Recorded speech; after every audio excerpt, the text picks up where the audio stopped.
तुम्हारी फिक्र है मुझे, कोई शक नहीं। तुम्हें कोई और देखे ये किसी को हक नहीं। माना कि हम लड़ते हैं बहुत तुमसे, मगर प्यार भी तो बस तुमसे ही करते हैं। यकीन न हो तो मेरी सांसों से पूछ लो, ये सिर्फ तुम्हें ही महसूस करती है। जानता हूँ हाथों की लकीरों में तुम नहीं हो, मगर दिल की हर एक धड़कन में सिर्फ और सिर्फ तुम्हारा ही नाम है। कैसे बताऊं तुम्हें इस दिल के लिए कितने खास हो तुम।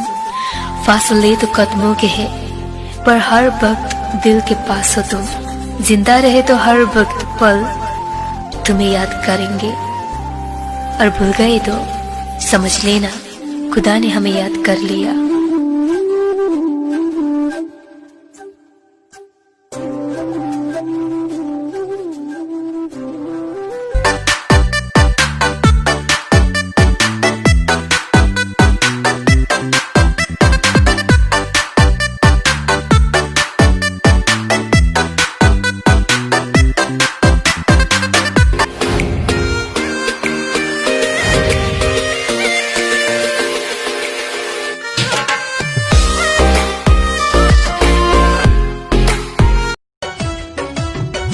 जितना रोवह ताड़ू हमके जगावे खातिर, जितना रोवह ताड़ू हमके जगावे खातिर, काश तनिका सरवने हो तू पा।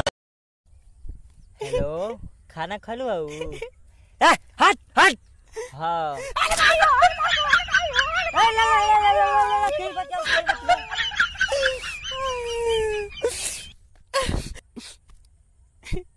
I love you.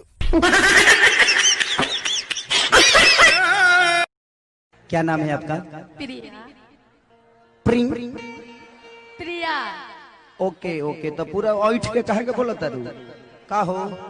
हटा ना होने जा, यहाँ लव के ट्रेक चलता है भीतर।